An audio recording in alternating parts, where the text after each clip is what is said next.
He was 18 years old when he inherited a key to a hole in the ground, and what he found there would change not only his future, but the entire story of his past. If you've ever felt like you were completely on your own, Stick With Me is for you. The lawyer's office smelled like old paper and expensive, understated disappointment. It was a smell I'd grown familiar with in the offices of social workers and case managers. But here, it had a different texture.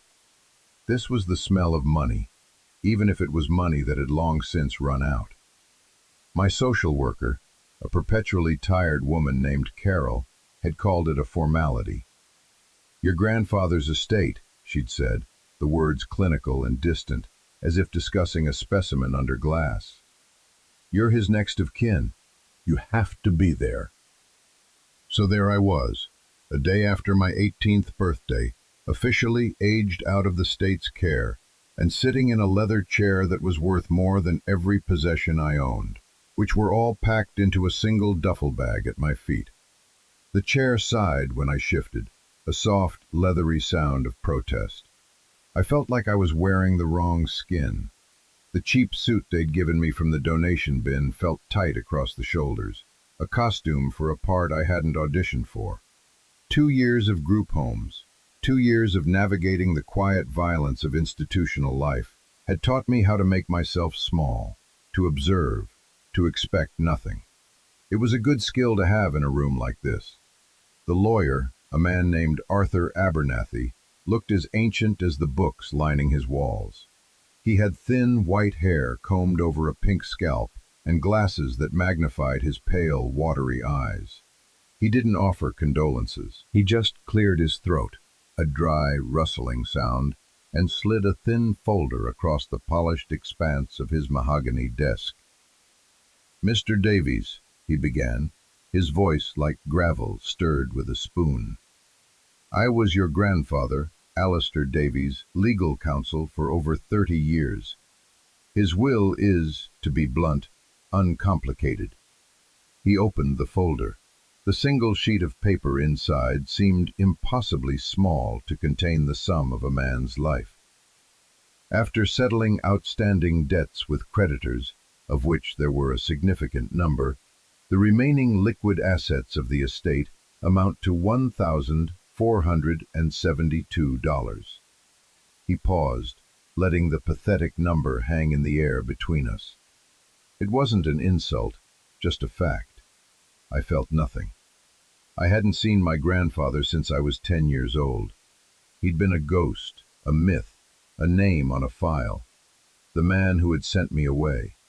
The man who, for 8 years, hadn't sent a single letter or made a single call. This pittance felt appropriate. A final, silent confirmation of my worth to him. "There is, however, one other item," Abernathy continued, his tone unchanged. He reached into a drawer and pulled out a large, yellowed manila envelope, sealed with a thick wax stamp. It looked like something from another century. He slid it across the desk. It stopped just short of my hands, forcing me to lean forward to claim it. My name was written on the front in a spidery, unfamiliar script. Leo Davies. He was very specific about this. It was to be given to you only on your 18th birthday, and only after the will was read. I picked it up. It was heavy, lumpy. Inside, I could feel the hard, unyielding shape of a key and the stiff edges of folded paper. "What is it?" I asked, my voice hoarse. It was the first time I'd spoken. Abernathy adjusted his glasses. "It is the deed to a parcel of land in northern Oregon, approximately 5 acres, and the key, I presume, to whatever is on it." He leaned back, steepling his fingers. There was a flicker of something in his eyes, not pity, but something more complex. Curiosity, maybe. "To be frank, Leo, the land is worthless. It's undeveloped, rocky, and miles from any serviceable road. The county values it at next to nothing for tax purposes. It was his only asset that the creditors couldn't, or wouldn't touch. Worthless, just like the cash. A final joke from a man I barely remembered. My hand tightened on the envelope. I should have just thrown it in the trash on my way out, taken the $1,400 and found the cheapest motel room in the city to figure out the rest of my life. That was the smart move, the survivor's move. But something held me back. Maybe it was the finality of it all. This was the last word from Alistair Davies, the last piece of a puzzle I'd never been allowed to solve. Why did he send me away? Why did he cut me off? He wasn't a monster. The memories I had, fractured and faded as they were of a kind man. A man with calloused hands who smelled of sawdust and pine needles, who taught me how to skip stones on the river behind his small, cluttered house. That man didn't square with the one who would throw his only grandson into the system and forget about him. "Is there anything else?" I asked, my voice low. Abernathy hesitated for a fraction of a second. It was a tiny, almost imperceptible pause, but in the silent, pressurized room, it was as loud as a gunshot. "Your grandfather was a complicated man," he said, his voice softer now. "He made choices that were difficult to understand.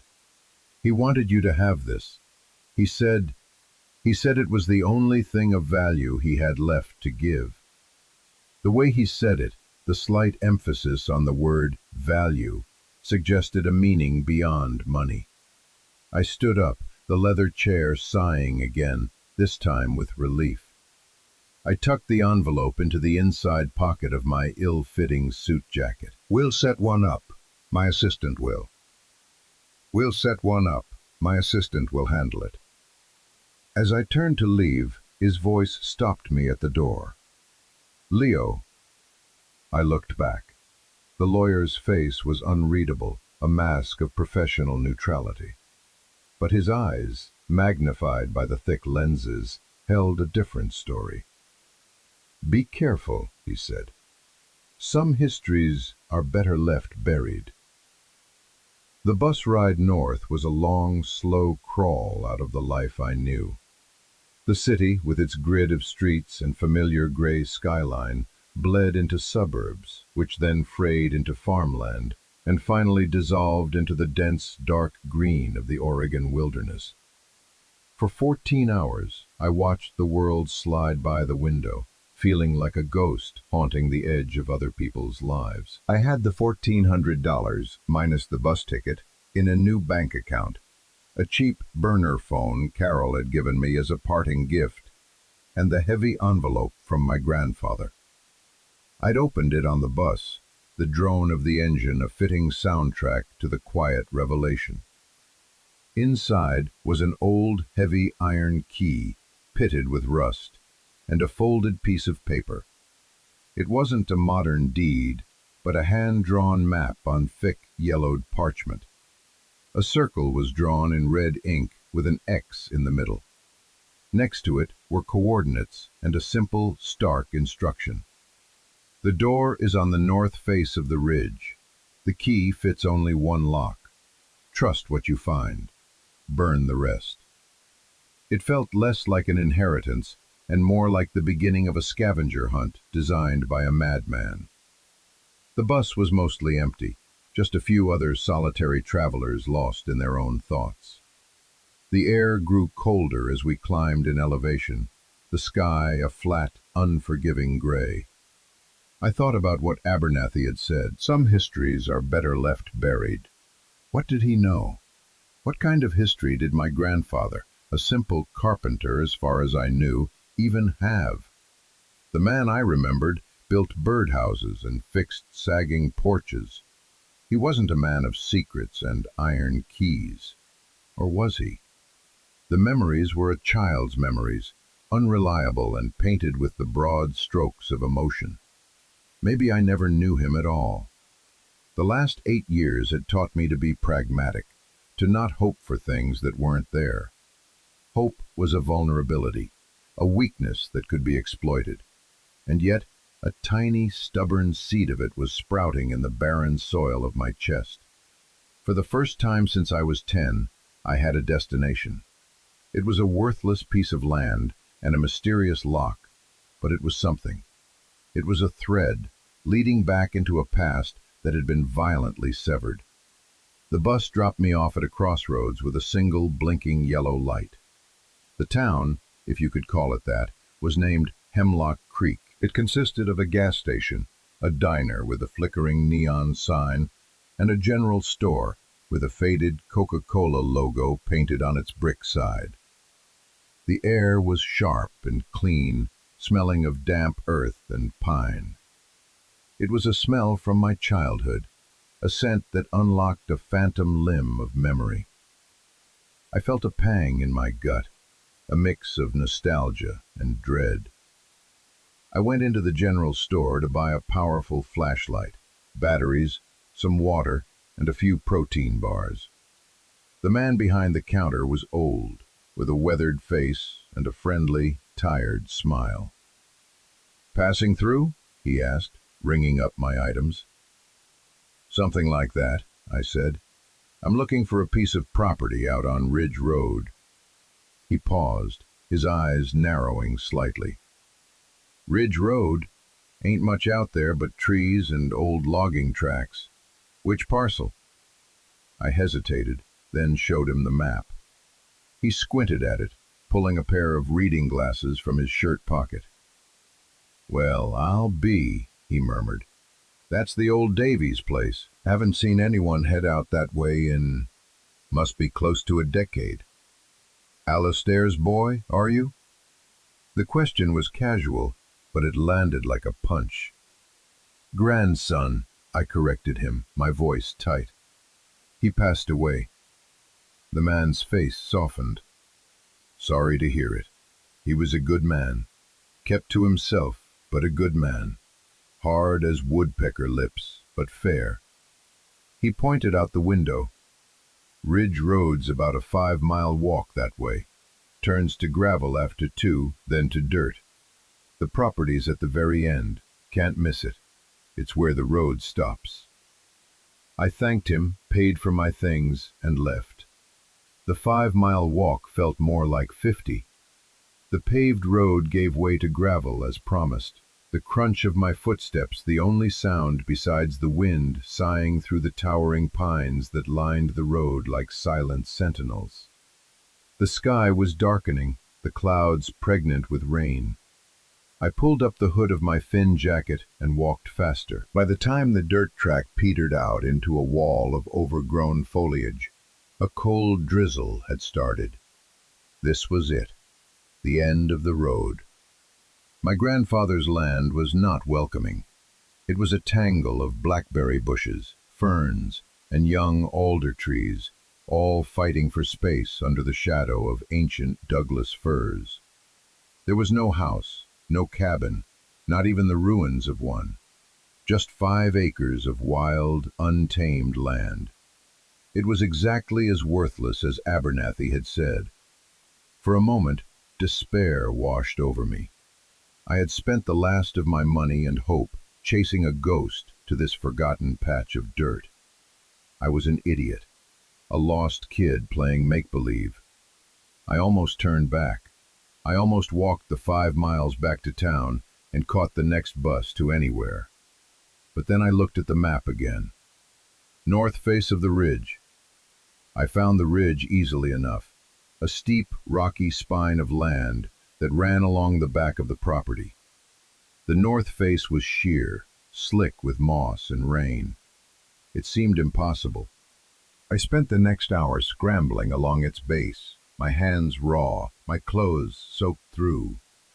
The rain was coming down harder now, cold and persistent. I was about to give up when my foot slipped on a loose patch of earth, sending a small cascade of soil and rock tumbling down.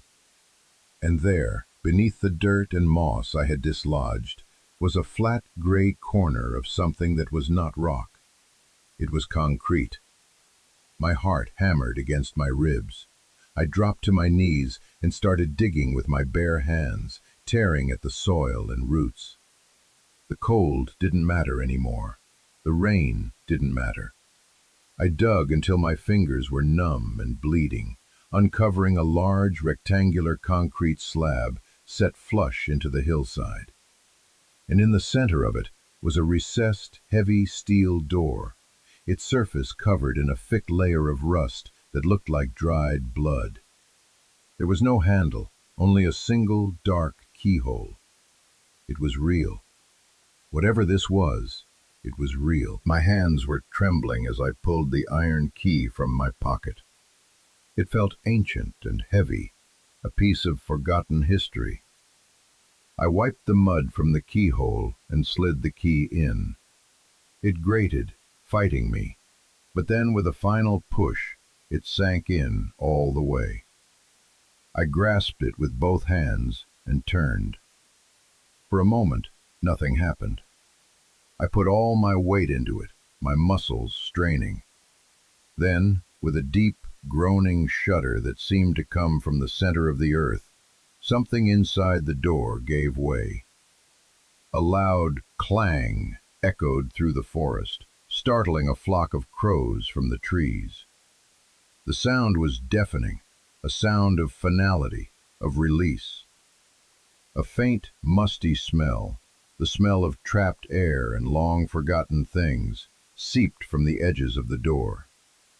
I took a deep breath, braced myself against the concrete, and pulled.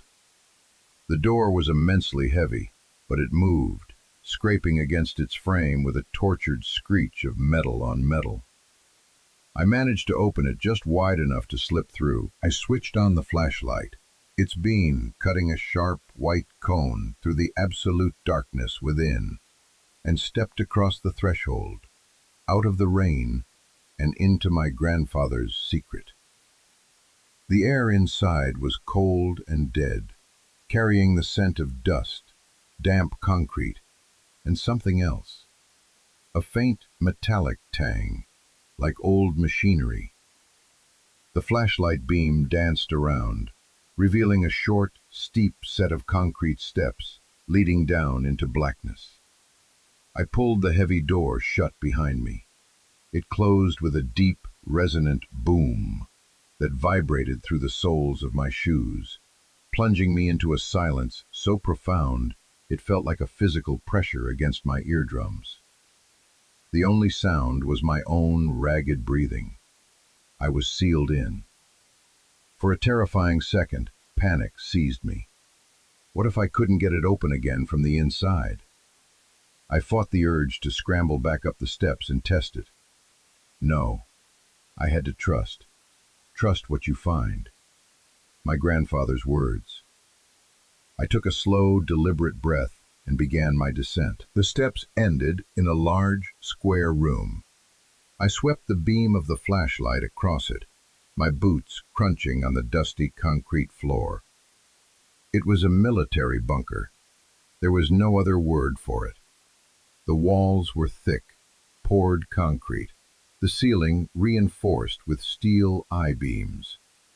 Along one wall were shelves filled with military-grade surplus, gas masks in canvas bags, sealed tins of what I assumed were rations, canteens, and several jerry cans of water. A simple cot with a neatly folded wool blanket sat in one corner. Next to it was a small wooden table and a single chair. It was Spartan, functional, and looked like it had been waiting for someone for a very long time. It was a tomb, a fallout shelter, a place to hide from the end of the world. Why would my grandfather, a carpenter, have something like this? What was he so afraid of? My light fell on a large green metal footlocker tucked under the cot. It was the only personal item in the entire room. It wasn't locked. My fingers, still numb with cold, fumbled with the latches. They sprang open with a sharp snap. I lifted the heavy lid. The smell of cedar and mothballs wafted out. Inside, neatly folded, was a set of old, worn work clothes, a flannel shirt and denim overalls. They smelled faintly of sawdust, a scent that struck me with the force of a physical blow. It was him. It was the smell of my grandfather. Beneath the clothes was a small, framed photograph. I picked it up, wiping the dust from the glass. It was a picture of a much younger me, maybe 5 or 6 years old, sitting on his shoulders. We were both grinning at the camera, the sun in our eyes. I didn't remember the picture being taken, but I remembered the feeling of being safe, of being on top of the world. A hard lump formed in my throat. At the very bottom of the locker was what I was looking for. A stack of envelopes, tied together with a piece of twine. They were addressed to me in that same spidery handwriting. There were at least a dozen of them, but one was on top, separated from the others, with a single word written on it. First. My hands were shaking so badly I could barely untie the knot. I sat down on the edge of the cot, the thin mattress springs creaking in the immense silence. The air in the bunker was so still, so dead, that the sound of me tearing open the envelope was shockingly loud. I unfolded the letter. It was several pages long, the paper crisp, every line filled with that tight, controlled script. I took a breath and began to read. "My dearest Leo," it started, "if you are reading this, then I am gone, and you are a man. I hope the world has been kinder to you than I was. I know you have questions. I know you must hate me. You have every right to. I am writing this so that you might, if not forgive me, at least understand. I never wanted to send you away.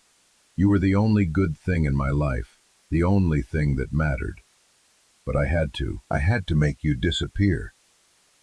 My eyes scanned the page, my heart pounding a frantic rhythm against my ribs. "Before you were born, I was not a good man.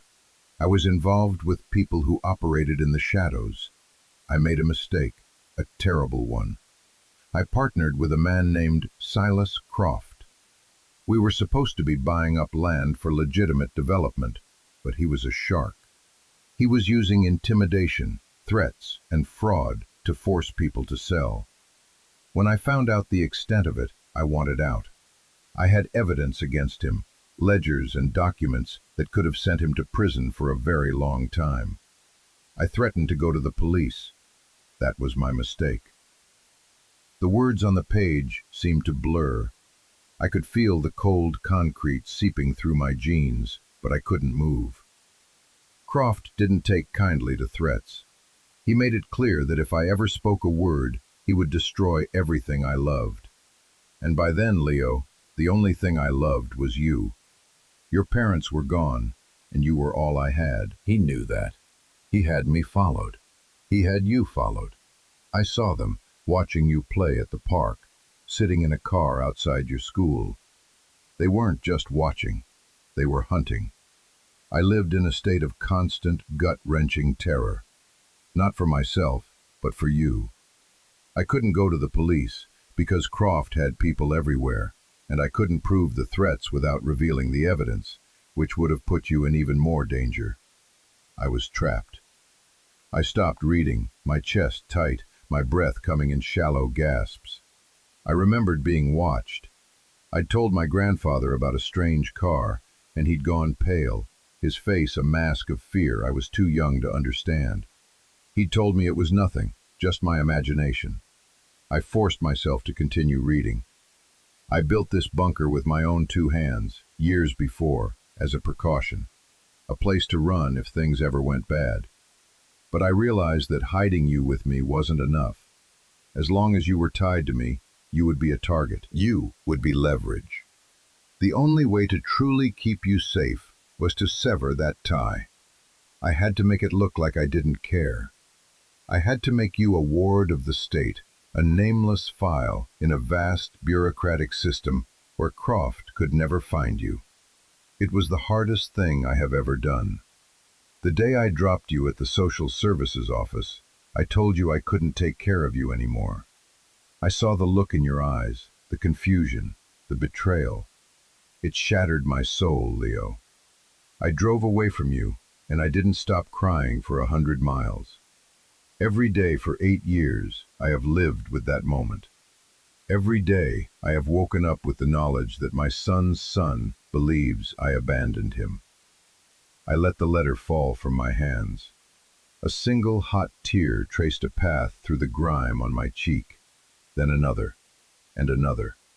Soon I was sobbing, great, racking sobs that tore through my body, echoing in the silent concrete tomb. The sound was ugly, raw, the sound of 8 years of pain, of anger, of a loneliness so deep I had forgotten what it felt like to not be lonely. I wasn't abandoned, I was protected. In the most brutal, cruel, and selfless way imaginable, I had been loved. I cried for the grandfather I had hated, for the man who had lived in his own prison of grief just to keep me safe. I cried for the 10-year-old boy who thought his world had ended, who had learned to build walls around his heart so thick that nothing could get in. I cried until I had nothing left, until I was just a hollow, aching shell sitting on a cot in the dark, the truth of my past laid bare in a letter from a dead man.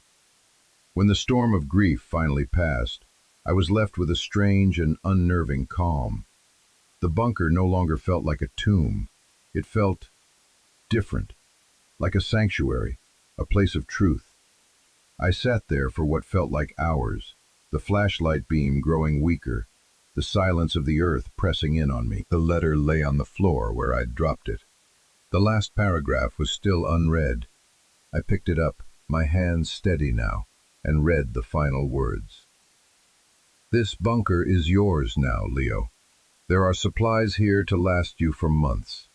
There is more information, hidden away if you feel you need it. But you don't have to look for it. My fight does not have to be your fight.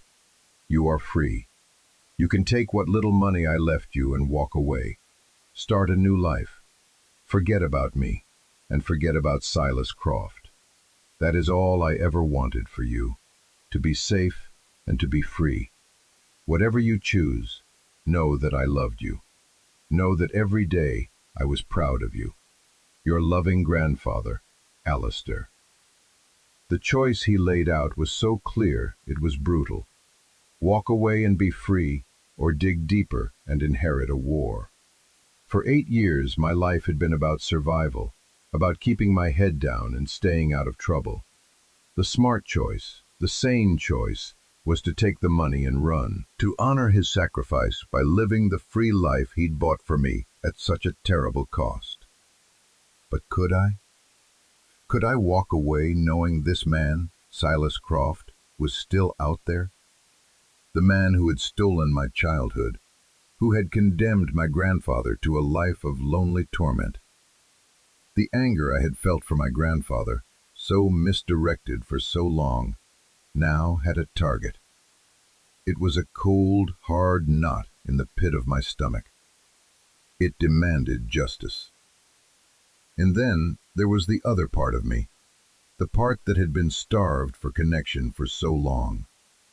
This story, this fight, was the only thing I had left of him. To walk away from it felt like abandoning him all over again. If you've ever reached a crossroads in your life, a moment where the person you were is no longer the person you can be, then you know what this felt like. It's a terrifying, electrifying moment. The past offers a reason. The future offers a choice. I want to take a second here and just say, if you're finding something of your own story in mine, people who have had to navigate the hard stuff, who have had to find their own truth buried under years of pain, it means a lot. Now let's get back to the story, because what I decided to do in that bunker wasn't just about my past. It was about who I was going to be from that day forward. I folded the letter carefully and placed it back in the envelope. I would not walk away. I couldn't. I owed it to him. I owed it to the 10-year-old boy who never got to say a proper goodbye. I had to know the rest of the story. I had to see it through to the end. His fight was my fight now. The letter had said there was more information, hidden away. I stood up, my joints stiff from the cold and from sitting for so long. I took the flashlight and began to search. I started with the shelves, tapping the walls behind them, checking the tins of food for false bottoms. Nothing. I checked the cot, lifting the thin mattress, running my hands along the metal frame. Still nothing. I went over every square inch of that room, my frustration mounting. Where would a man like my grandfather, a practical, careful man, hide something important? He would hide it in plain sight, or he would hide it in the last place anyone would think to look. My eyes fell on the floor. It was a solid slab of concrete, but under the cot, where the footlocker had been, the surface seemed different. I knelt, running my hand over it. There was a faint, almost invisible seam, a hairline crack forming a perfect square, about 2 feet by 2 feet. I pushed on one edge. It didn't move. I took the iron key from my pocket, the only tool I had, and wedged its tip into the crack, prying upwards. The concrete shifted with a grating sound. It was a panel, a lid. I got my fingers underneath it and lifted. It was heavy, but it came free. Beneath it was a small, dark cavity, and nestled inside that cavity was another box. This one was a small, steel safe box, the kind used for documents and cash. It wasn't locked. It was just waiting. I lifted it out. It was far heavier than it looked. I carried it over to the table and set it down. My heart was pounding again, a slow, heavy drumbeat in the quiet bunker. I took a deep breath and opened it. The contents of the box stole the air from my lungs. The top layer was cash, stacks and stacks of it, all $100 bills, bundled with simple rubber bands. I didn't count it, but there had to be tens of thousands of dollars there, maybe more. It was a fortune, enough to disappear and live comfortably for a very long time. It was the escape he had promised. But beneath the cash was something far more valuable. It was a thick, leather-bound ledger and another envelope, this one sealed with the same wax stamp as the one Abernathy had given me. I opened the letter first. The handwriting was the same, but the tone was different. It was no longer the voice of a grieving grandfather. It was the voice of a man preparing for war. "Leo," it began, "if you have found this, you have chosen not to run. I am sorry for that. I am sorry this has fallen to you. But I am also proud. This is the choice I could never make. The money is yours, no matter what. Use it to protect yourself. But this ledger, this is the weapon. It contains everything. Every illegal transaction, every bribe, every threat Silas Croft ever made. It is my confession and his conviction, all in one. I was his bookkeeper in the beginning. I saw it all. It's all in there. The names, the dates, the accounts. It is the truth. For years, Croft has been trying to acquire all the land on this ridge for a luxury resort development. He has bullied and bankrupted every family here. My 5 acres are the last holdout. This worthless piece of rock is the linchpin in his multi-million-dollar plan. He thinks with me gone, the land will be his. He doesn't know about you. The letter went on to detail exactly what the ledger contained, how to understand the codes my grandfather had used. It was a meticulous record of a criminal empire. The final lines were a direct charge, a passing of a torch. You have 2 choices, son. Take the money and the ledger and disappear. He will never find you. Or take this to Arthur Abernathy. He was my only friend, the only one I trusted. He will know what to do. The choice is yours. Avenge me or live for me. Either way, be safe. I closed my eyes, the weight of the ledger in my lap feeling immense. It was a book of sins, my grandfather's and Croft's. It was a heavy inheritance. Just as I was processing the enormity of it all, a shrill, alien sound shattered the silence. It took me a moment to place it. It was my phone. The cheap burner phone was ringing, its tinny ringtone a violent intrusion into this subterranean world. I fumbled in my pocket and answered it. Hello? Leo? It's Arthur Abernathy. His voice was sharp, urgent. All traces of the dry, disinterested lawyer were gone. I'm glad I reached you. We have a problem. A big one.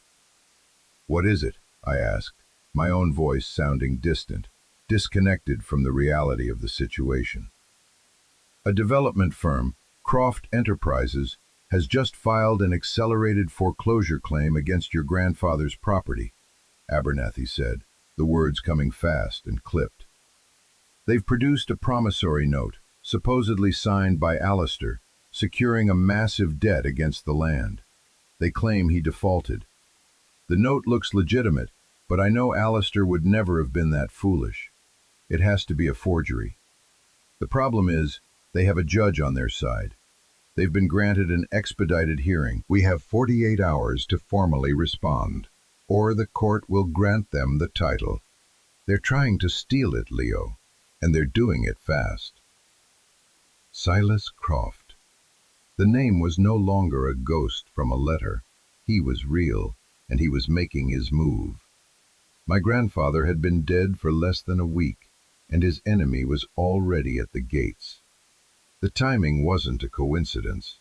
Croft must have been watching, waiting for Alistair to die, assuming the property would fall into a messy probate where he could snatch it up for pennies.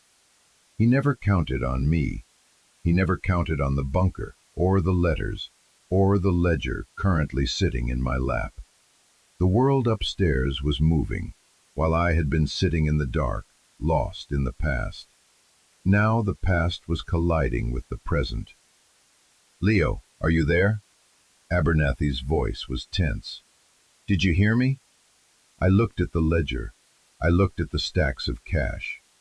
Avenge me, or live for me.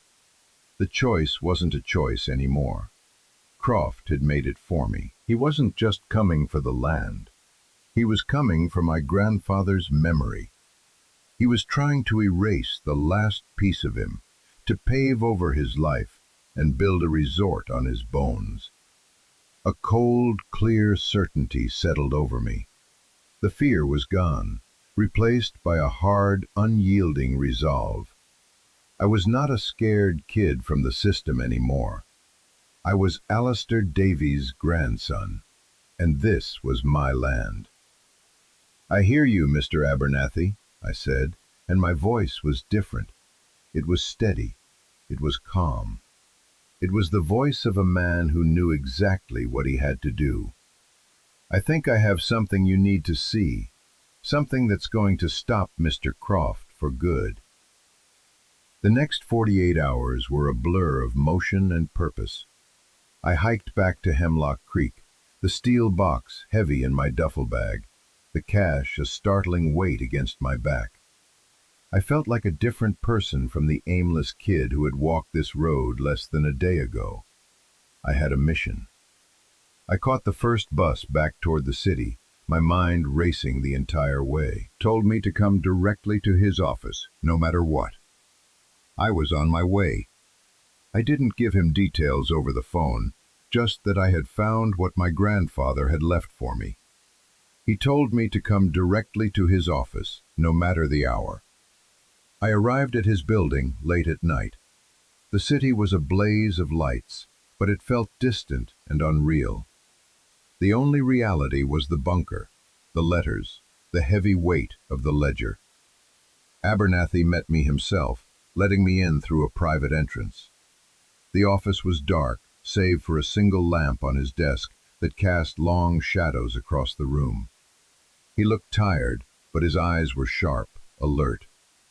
"What did you find, son?" he asked, his voice low. I didn't say a word. I just opened my duffel bag on his desk, took out the steel box, and opened it. I placed the ledger on the polished mahogany. He stared at it for a long moment, his expression unreadable. Then he reached out a trembling hand and touched the worn leather cover. "I knew he kept it," he whispered, more to himself than to me. "I told him to burn it, to run. But he was too stubborn, too honorable." He looked up at me, and for the first time, I saw the mask of the professional lawyer fall away completely. In his eyes, I saw grief and a fierce, protective loyalty. "Your grandfather was my best friend, Leo. He saved my life once, a long time ago. I owed him a debt I could never repay.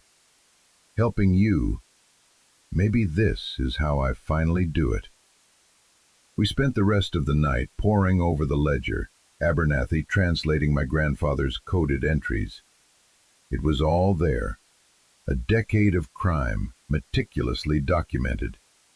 Bribes to county officials, extortion rackets, fraudulent loan applications. It was enough to bring down not just Croft, but half the local government. As the sun began to rise, casting a pale gray light into the office, Abernathy finally closed the book. "This is it," he said, his voice filled with a grim satisfaction. "This is more than enough."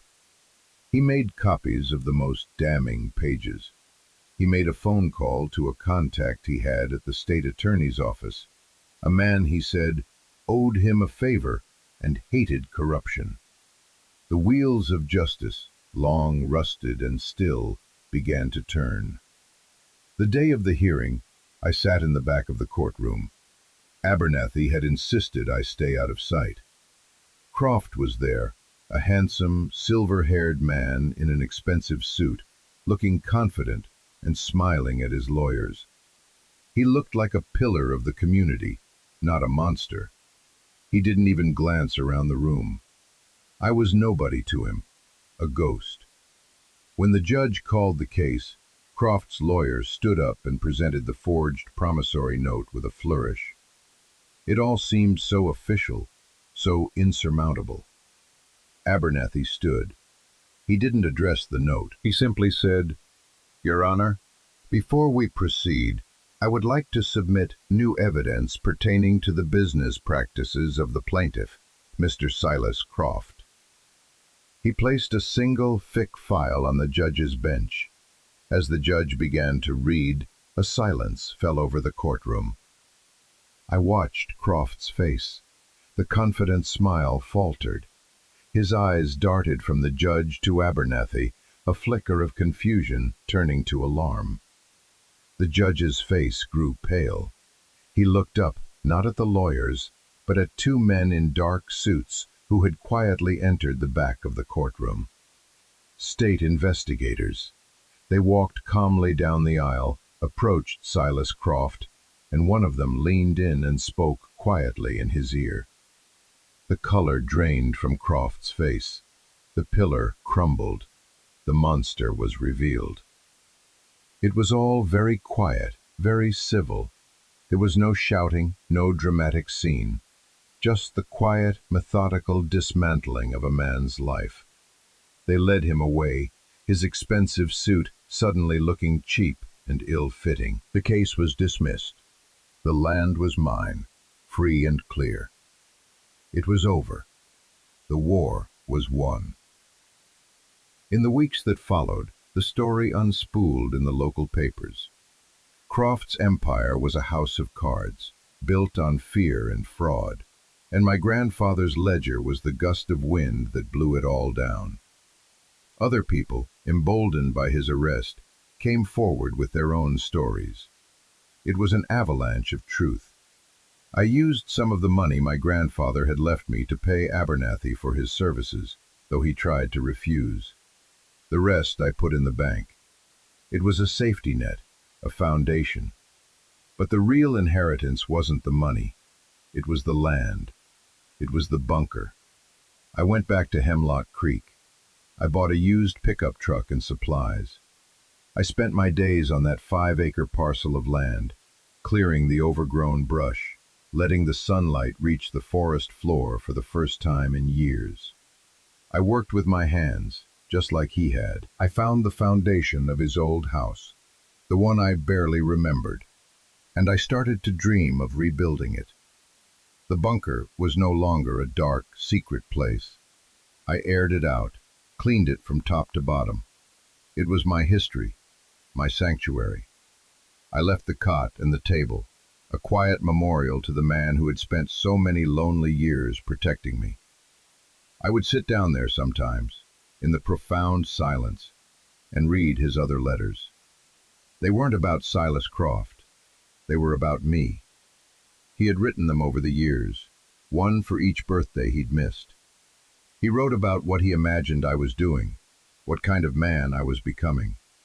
He wrote about his pride, his regret, his unending love. He had never been gone. He had been with me the whole time, watching from a distance, his love a shield I never knew I had. One day, the old man from the general store drove up the newly cleared track to the property. He got out of his truck holding a thermos. "Figured you might be thirsty," he said, handing me a steaming cup of coffee. "Heard what you did, what your granddad did." We stood there for a while, looking out over the ridge. "Alistair was a hard man," the store owner said quietly, "but he was a good one. He loved this land, and he loved you more than anything. He just had a hard way of showing it."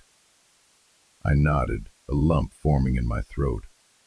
"I know," I said. "I finally know." I wasn't a ward of the state anymore. I wasn't a statistic or a file number. I was Leo Davies, son of this land, grandson of a man who moved heaven and earth to keep me safe. My story wasn't one of abandonment anymore.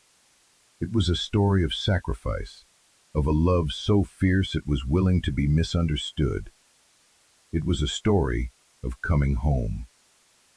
My grandfather left me with a choice: run from the past or build a future on its foundation.